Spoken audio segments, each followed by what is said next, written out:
Hello friends, welcome to my channel defence practice class. Defence practice class চ্যানেলের তরফ থেকে তোমাদের সবাইকে স্বাগত। প্রত্যেক দিনের মতো আজকেও চলে এসেছি আমরা একটি নতুন ভিডিও নিয়ে, এবং আজকের এই ভিডিওতে আমরা কিছু গুরুত্বপূর্ণ এবং এমসিকিউ প্রশ্ন উত্তর নিয়ে আলোচনা করব, যে প্রশ্নগুলো তোমাদের West Bengal police constable, lady constable এবং এসআইয়ের জন্য খুবই গুরুত্বপূর্ণ। তো আজকের এই ভিডিওটি তোমরা প্রথম থেকে শেষ পর্যন্ত দেখো এবং লাস্টে তোমাদের স্কোর নিচে কমেন্ট বক্সে কমেন্ট করে জানাবে। প্রত্যেকটি প্রশ্নে আমি তোমাদেরকে 5 থেকে 6 সেকেন্ড সময় দেব, তার মধ্যেই কমেন্ট বক্সে কমেন্ট করে জানাবে সঠিক উত্তরটি। ওকে, এবং তোমরা যদি আমাদের ভিডিওর পিডিএফ সংগ্রহ করতে চাও, ডিসক্রিপশনে আমাদের টেলিগ্রাম চ্যানেলের লিঙ্ক দেওয়া আছে, সেখানে তোমরা পেয়ে যাবে defence practice class official Telegram চ্যানেলে যুক্ত হয়ে যাবে, সেখানে তোমরা সব প্রকার পিডিএফ এবং সাহায্য পেয়ে যাবে।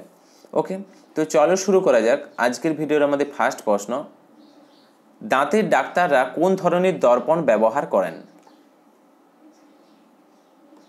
সঠিক উত্তরটি হয়ে যাবে অপশন এ, অবতল দর্পণ ব্যবহার করেন দাঁতের ডাক্তাররা। Okay, option A is the right answer. এর পাশাপাশি তোমরা নিচে কমেন্ট করে জানাও দাঁত সম্বন্ধিত যে বিদ্যা তাকে কি বলা হয়, তোমরা নিচে কমেন্ট বক্সে কমেন্ট করে জানাও। নেক্সট হলো 2 নম্বর প্রশ্ন, এসআই পদ্ধতিতে বলের একক কি? Option B is the right answer, newton হলো এসআই পদ্ধতিতে বলের একক। 3 নম্বর প্রশ্ন দেখো, স্বাধীনতা দিবসে জাতির উদ্দেশ্যে লালকেল্লায় কে ভাষণ দেন? সঠিক উত্তর হয়ে যাবে প্রধানমন্ত্রী। Option B is the right answer. এবং বর্তমানে ভারতের প্রধানমন্ত্রী কে রয়েছেন সেটাও তোমরা নিচে কমেন্ট বক্সে কমেন্ট করে জানাও।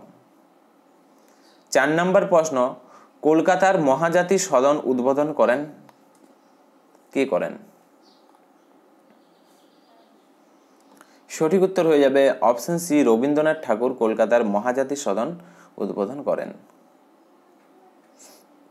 নেক্সট প্রশ্ন হলো 5 নম্বর প্রশ্ন, প্রথম জ্ঞানপীঠ পুরস্কার প্রাপক কে ছিলেন?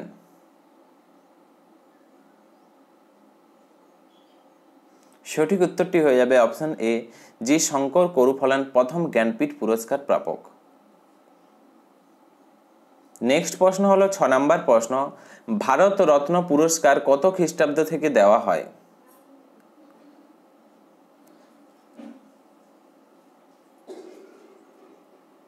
সঠিক উত্তর হয়ে যাবে অপশন বি, 1954 সাল থেকে ভারত রত্ন পুরস্কার দেওয়া হয়।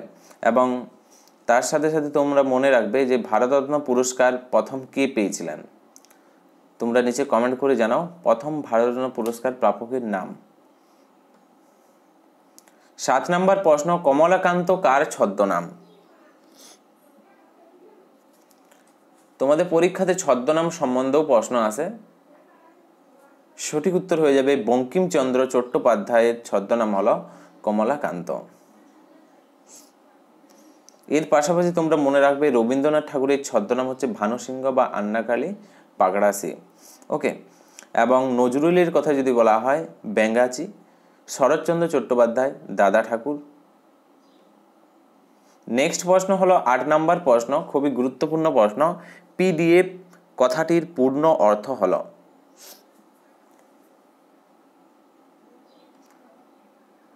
সঠিক উত্তর হয়ে যাবে option D, portable document format হলো পিডিএফ এর সম্পূর্ণ রূপ। নেক্সট প্রশ্ন দেখো 9 নম্বর প্রশ্ন, এই টাকা যে ভারতীয় টাকার যে প্রতীক চিহ্ন সেটি কে ডিজাইন করেছিলেন? এই টাকার যে প্রতীক চিহ্ন, এই চিহ্নটি কে ডিজাইন করেছিলেন? সঠিক উত্তর হয়ে যাবে ডি, উদয় কুমার। নেক্সট প্রশ্ন হলো 10 নম্বর প্রশ্ন, উত্তর পূর্ব ভারতের ম্যানচেস্টার কাকে বলা হয়? সঠিক উত্তর হয়ে যাবে অপশন বি, কানপুরকে বলা হয় উত্তর পূর্ব ভারতের ম্যানচেস্টার। এবং ভারতের ম্যানচেস্টারের কথা যদি বলা হয় আহমেদাবাদকে বলা হয়। এবং দক্ষিণ ভারতের ম্যানচেস্টার বলা হয় কাকে? কোয়েম্বাটুরকে। তো তার সাথে সাথে 3টি পয়েন্ট মনে রাখবে, উত্তর পূর্ব ভারতের বলা হয় কানপুরকে, ভারতের ম্যানচেস্টার বলা হয় আহমেদাবাদকে, দক্ষিণ ভারতের ম্যানচেস্টার বলা হয় কোয়েম্বাটুর শহরকে। নেক্সট প্রশ্ন হলো 11 নম্বর প্রশ্ন, দেনা পাওনা গল্পটি কার লেখা?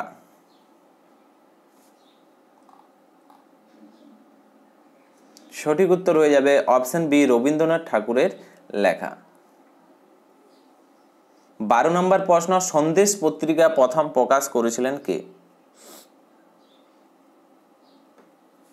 সঠিক উত্তর হয়ে যাবে অপশন সি, উপেন্দ্র কিশোর রায়চৌধুরী সন্দেশ পত্রিকা প্রথম প্রকাশ করেছিলেন।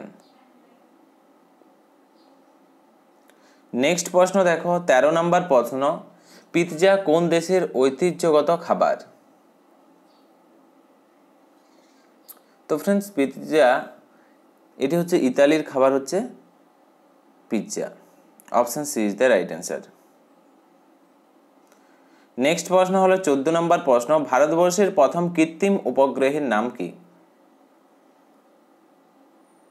Option B is the right answer. Aryabhata হলো ভারতবর্ষের প্রথম কৃত্রিম উপগ্রহ। নেক্সট প্রশ্ন হলো 15 নম্বর প্রশ্ন, কোন ভারতীয় মহিলা খেলোয়াড় প্রথম অলিম্পিকে পদক পান? সঠিক উত্তর হয়ে যাবে অপশন বি, কর্ণম মালেশ্বরী। নেক্সট হলো 16 নম্বর প্রশ্ন, টেলিভিশন আবিষ্কার করেন কে? সঠিক উত্তর হয়ে যাবে অপশন এ, জে.এল. বেয়ার্ড। নেক্সট প্রশ্ন হলো 17 নম্বর প্রশ্ন, ভারতের জাতীয় পতাকার নকশা কে তৈরি করেন? ভারতের জাতীয় পতাকার নকশা করেন Pingali Venkayya. Option C is the right answer. Next হলো 18 নম্বর প্রশ্ন, বাংলার মুদ্রাখানা অর্থাৎ প্রিন্টিং প্রেস কোথায় স্থাপিত হয়েছিল? সঠিক উত্তর হয়ে যাবে অপশন সি, হুগলিতে। 19 নম্বর প্রশ্ন, কোন দেশের সংগঠন নোবেল পুরস্কার প্রদান করেন? Option A is the right answer, সুইডেনের সংগঠন। এবং আজকের ভিডিওর আমাদের লাস্ট প্রশ্ন, লেক্সিকোগ্রাফি কথাটি কিসের সঙ্গে যুক্ত? সঠিক উত্তর হয়ে যাবে অভিধান সংকলন বা অভিধান বিদ্যা। Option A is the right answer. তো ফ্রেন্ডস, এগুলোই ছিল আজকের আমাদের 20টি অতি গুরুত্বপূর্ণ এবং কমনযোগ্য প্রশ্ন উত্তর। ওকে, এবং এগুলো সবই বাছাই করা প্রশ্ন। তোমরা 20টি প্রশ্নের মধ্যে কত স্কোর করতে পারলে নিচে কমেন্ট বক্সে কমেন্ট করে জানাও। এবং ভিডিওটি যদি ভালো লেগে থাকে তোমরা একটি লাইক এবং তোমাদের বন্ধুদের সাথে ভিডিওটি শেয়ার করো। তো আজকের ভিডিওটি এখানেই শেষ করছি। Thank you for watching. জয় হিন্দ, জয় ভারত, বন্দে মাতরম।